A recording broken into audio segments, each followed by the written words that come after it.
நமஸ்காரம். சர்வகுருப்ஜோ நம. வேங்கடம் ராம்நாராயண் அன்பு கலந்த வணக்கங்கள். மாற்றம் ஒன்றே மாறாதது, அது நமக்கு சாத்தியமாக அமையக்கூடியது என்று எண்ணிக்கொண்டிருக்கக்கூடிய மிதுனராசி அன்பர்களின் நண்பர்களே, இந்த மாதம், அதாவது குரோதி வருடம் ஆவணி மாதம் 2024 16/8/2024 மாலை 8 மணி அளவில் பிறக்கக்கூடியது. பூராட நட்சத்திரத்தில் துவாதசி திதியில் சுக்கிர தசையில் பிறக்கக்கூடிய இந்த மாதம் நமக்கு எப்படி இருக்கும்? என்றென்றும் மிதுனராசிக்காரர்களுக்கு ஏதாவது நல்லது நடந்துகிட்டே இருக்கும் சார். ஆனால் நமக்கு தெரியறதில்லை. நம்மளால் அது சில சமயங்களில் உணர முடியறதில்லை, சில சமயங்களில் உணர முடிகிறது, சில சமயத்தில் லேட்டாக உணர்றோம். 6 மாதம் கழிச்சு, கிட்டத்தட்ட ஒரு 2 வாரங்கள் கழிச்சு அல்லது கொஞ்ச நாள் கழிச்சு உணர்றோம். ஆனால் இப்பொழுது இந்த மிதுனராசிக்காரர்களுக்கு எந்த நட்சத்திரமாக இருந்தாலும் நமக்கு ஏற்றத்தை தரக்கூடியதாக அமைந்திருக்கிறது. லக்னாதிபதி சூரியனோடு சுக்கிரனோடு புதன் சூரியனுடைய வீட்டில் அமர்ந்திருக்கிறார். நமக்கு 4ஆம் வீட்டுக்குடையவன் தனக்கு 12 இருக்கிறதுனால சில இன்னல்கள், அதாவது லேண்டு சம்மந்தப்பட்டது அல்லது இந்த கையெழுத்து போடுறது, லேண்ட் விஷயமாக கையெழுத்து போடுறது, லோன் அப்ளிகேஷன் வாங்குறது, இதையெல்லாம் கொஞ்சம் பொறுமையாக கையாள்வது என்பது மிகவும் ஏற்றத்தை தரக்கூடியதாக அமைந்திருக்கிறது.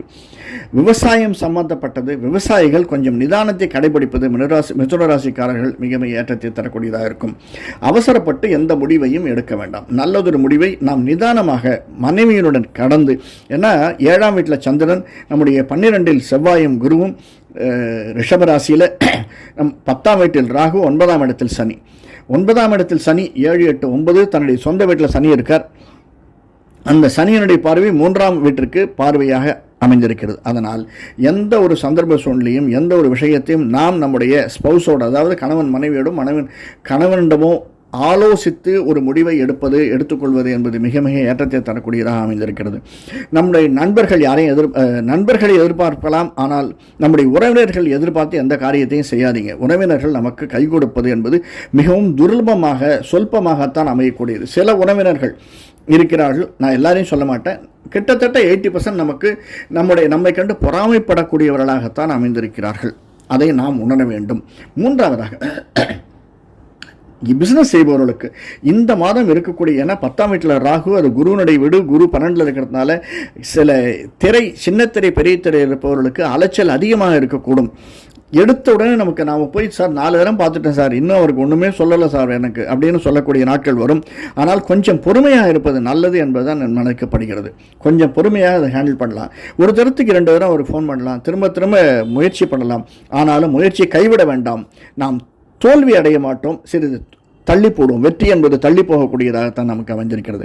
அதே மாதிரி நண்பர்களுடைய சேர்க்கையை நான் முதல்ல சொன்ன, நண்பர்கள் நல்லது என்று இருந்தாலுமே நண்பர்கள் சொல்வதை நாம் ஒரு தரத்துக்கு 2 தரம் ஆராய்ந்து விட்டு அந்த செயலில் ஈடுபடுவது என்பது ஏற்ற தரக்கூடியதாகும். பிஸ்னஸ் எக்ஸ்பேன்ஷன் அப்படிங்கிறது கொஞ்சம் வேண்டாம், ஒத்தி போடுவது நல்லது. இந்த ஒரு மாதத்துக்கு அதற்கான ஆயத்த வேலைகள் எடுக்கலாம், ஆனால் அதை விரிவுபடுத்துவது என்பதை நாம் சிறிது ஒத்தி போட்டால் மிக நல்லதாக இருக்கும். ஸ்டேஷ்னரி கன்ஸ்ட்ரக்ஷன் தொழில் கொஞ்சம் ஸ்லக்கிஷாக தான் இருக்கும்.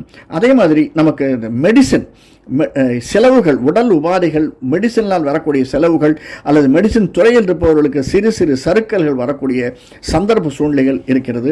அதை நாம் கருத்தில் கொள்ள வேண்டும். ரியல் எஸ்டேட் பிஸ்னஸ் நாம் பேசியாச்சு. ஆராய்ச்சி துறையில் இருப்பவர்களுக்கு மிக ஏற்றத்தை தரக்கூடியது ஒரு மாதமாக இந்த ஆவணி மாதம் அமைந்திருக்கிறது மிதுன ராசிக்காரர்களுக்கு. அதனால் ஆராய்ச்சியில் ஈடுபடலாம். எந்த விதமான ஆராய்ச்சியும் பலன் தரக்கூடியது.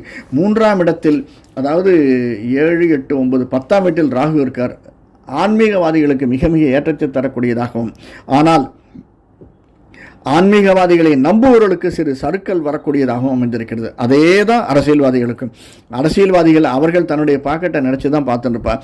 அரசியல்வாதிகளிடத்தில் நாம் சென்று ஒரு ரெக்வஸ்ட்டோ ஒரு இதுவோ வச்சோம்னா, ஒரு டிரான்ஸ்ஃபருக்காக அவர்கிட்ட போனோம்னா கொஞ்சம் நிதானித்து, அவசரப்படாமல், அவர்கள் சில சமயங்களில் சில சந்தர்ப்ப சூழ்நிலையில் நம்மை உதாசீனப்படுத்தினாலும் அதையெல்லாம் மனதில் கொள்ளாமல் திரும்ப அவரிடம் முயற்சி எடுத்தோமையானால் இந்த மாதம் இல்லைன்னா அடுத்த மாதம் நல்லது நடக்கிறது சான்சஸ் அதிகமாக இருக்குது.